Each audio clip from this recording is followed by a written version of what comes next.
Avez-vous entendu parler de la femme russe de 52 ans qui a épousé un Africain et donné naissance à des jumeaux? Eh bien, si ce n'est pas le cas, continuez à regarder et je vous montrerai ce qui s'est passé. Son nom est Natalia Vedanina. Natalia a compris que l'amour n'a pas de couleur de peau, de distance, de culture, et que l'âge n'est qu'un nombre. L'amour ne se soucie certainement pas non plus de ce que pensent ou disent les autres, il transcende et brise toutes ces barrières, et son histoire en est la preuve. Elle vit à Charapové, une ville de l'oblast de Vologda, à moins de 500 km de Moscou. Natalia est infirmière et a trouvé l'amour très jeune. Elle décrit son premier amour comme électrique, passionné, imprudent, délicat et rempli de toutes les autres choses que l'on voit généralement dans une relation entre deux jeunes personnes.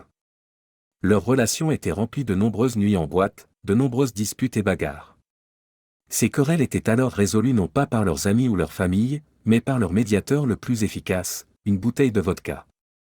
Pour elle et son amant, tout était oublié et pardonné après avoir partagé une bouteille de spiritueux bon marché. Natalia affirme qu'une personne intelligente aurait pu voir que sa première relation ne durerait pas éternellement, mais cela n'a pas empêché elle et son partenaire de se marier. Natalia et son partenaire se sont mariés, puis, un an après, ils ont eu un fils nommé Anatoly. Elle pensait qu'avoir un enfant aiderait leur relation à devenir plus forte et leur donnerait une raison de mieux se traiter mutuellement, mais malgré l'enfant, leur relation n'a pas survécu à une autre année. Leur fils avait à peine 1 an lorsque Natalia et son mari ont choisi de prendre des chemins séparés. Après leur divorce, Natalia était réticente à donner une nouvelle chance à l'amour. Elle a eu plusieurs autres relations, mais aucune n'a fonctionné. Il semblait que Natalia n'était jamais destinée à trouver l'amour, et elle était sur le point d'abandonner lorsque son ami l'a convaincue de rejoindre un site de rencontre. Les premiers mois sur le site, je n'ai pas vu quelqu'un qui m'intéressait. J'avais déjà dit à mon ami que même le site de rencontre ne fonctionnait pas pour moi. J'avais arrêté d'y aller, de vérifier les mises à jour ou de mettre à jour mon profil. Puis j'ai reçu un message de mon prince nigérian, a-t-elle déclaré. Natalia a reçu un message d'un homme nigérien nommé Gabriel Ageyi. Lorsqu'elle a reçu son message, elle s'attendait à ce que cette conversation ne mène nulle part, comme toutes les autres qu'elle avait eues sur la plateforme. La Russe a déclaré qu'elle n'avait répondu que par politesse, mais avec le temps, leur chance est devenue plus intéressante, et elle a réalisé qu'elle était tombée amoureuse de lui. Cependant, plusieurs obstacles se dressaient devant leur relation. Je me souviens m'être dit, pourquoi tomber amoureuse de la seule personne avec qui je ne pourrais probablement jamais être, a déclaré Natalia. Non seulement ils étaient séparés par des kilomètres, mais il y avait aussi la barrière de la langue, et le fait que Gabriel soit prince ne facilitait pas les choses. La culture de Gabriel n'était pas très ouverte à avoir une femme d'une autre tribu comme épouse de leur prince et future reine. Quelle est une reine qui ne peut pas communiquer avec son propre peuple? Natalia a également expliqué que les parents de Gabriel ne voulaient pas qu'elle épouse leur fils non plus. Ce n'était pas seulement parce qu'elle n'était pas considérée comme l'un des leurs, mais il y avait aussi la petite question de Gabriel étant plus jeune que Natalia. Le Nigérian avait 32 ans. Sa famille ne voulait pas qu'il épouse quelqu'un qu'il disait être assez âgé pour être sa mère. Certains membres de sa famille ont également dit que peut-être la raison pour laquelle la femme s'intéressait à lui était qu'il était prince. Au lieu de cela, ses parents voulaient qu'il épouse quelqu'un dans leur communauté qui comprend leurs coutumes et traditions. Ils ont donc interdit la relation. Cependant, cela n'a pas empêché Gabriel de parler à la femme qu'il aimait. Il a compris que Natalia l'aimait pour ce qu'il était et non à cause de son statut ou de toute autre chose. Le duo a continué la discussion et leur amour l'un pour l'autre n'a fait que se renforcer. Après un certain temps, Gabriel a réussi à convaincre ses parents de le laisser épouser Natalia.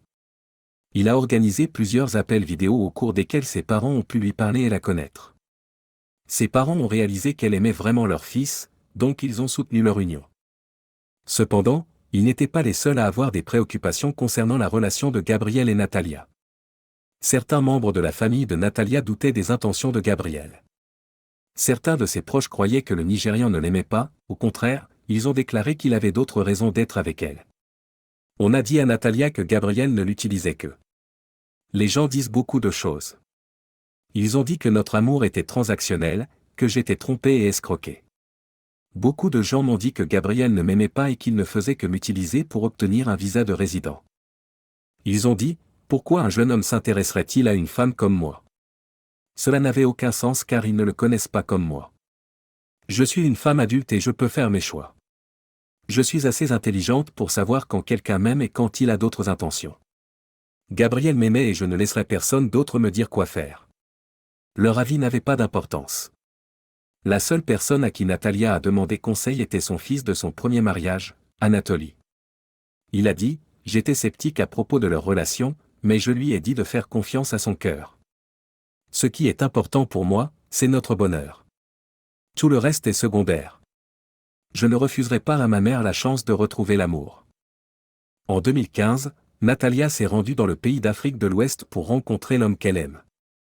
Pendant son séjour au Nigeria, le couple a enfin passé du temps ensemble et a appris à mieux se connaître. La Russe craignait qu'ils ne s'aiment pas autant après avoir vécu ensemble, mais elle avait tort. Au lieu de tomber amoureux, leurs sentiments l'un pour l'autre n'ont fait que se renforcer. Gabriel lui a fait sa demande en mariage, et ils se sont mariés civilement en 2017. Natalia et Gabriel sont rentrés ensemble en Russie.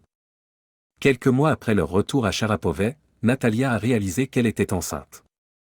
Le couple a choisi de ne pas faire d'échographie, au lieu de cela, ils voulaient découvrir le sexe de leur enfant à l'ancienne. Après 38 semaines de gestation, Natalia a donné naissance à des jumeaux garçons. Malgré tous les obstacles rencontrés au début de leur relation, les choses allaient enfin dans la bonne direction. Gabriel a trouvé un emploi de chauffeur de camion et a également travaillé comme spécialiste en informatique. Leur famille prospérait, et le couple ne pouvait pas être plus heureux. Leur histoire a également attiré l'attention des médias, et le couple est apparu sur plusieurs chaînes de télévision. Une nuit, Gabriel et ses amis sont allés en boîte pour s'amuser, et c'est là que les choses ont pris une tournure dramatique. Natalia s'attendait à ce que son mari rentre à la maison avant minuit, mais à la place, elle a reçu un appel qui lui a appris qu'elle était désormais veuve. La mère de 2 enfants a expliqué qu'elle avait pleuré toute la nuit après avoir reçu l'appel. Gabriel a eu une crise cardiaque massive, ce qui l'a fait s'effondrer et mourir. Il n'était sous aucun médicament. Mon mari n'avait aucune complication cardiaque. On m'a informé 2 heures après que cela s'était produit. Pourquoi ne m'a-t-on dit que 2 heures plus tard? Nos enfants sont encore des bébés. Ils ont tout juste 1 an, et ils ne comprennent rien encore. Je devrais me battre pour leur dire quand ce sera le moment. Parfois, je dois me rappeler que mon mari n'est plus avec nous car c'est difficile à accepter, a expliqué Natalia. 10 mois après la mort de son mari, Natalia a donné une nouvelle chance à l'amour. Elle a commencé à fréquenter un homme qui était 16 ans plus jeune qu'elle, un policier d'Orlando. Natalia était heureuse d'avoir trouvé un autre homme qu'elle aime. Tout comme avec Gabriel, elle a rencontré son nouvel amant sur le même site de rencontre. Cependant, la relation n'a duré que peu de temps, et Natalia était à nouveau célibataire. Après un certain temps, elle a reçu un message de Fyodor Pomrov, âgé de 27 ans. Fyodor, qui était contrôleur de bus, avait vu Natalia à la télévision, alors il l'a cherchée sur les réseaux sociaux. Ils sont devenus amis, et après un certain temps, ils ont commencé à se fréquenter. Les deux sont maintenant fiancés et se préparent à se marier.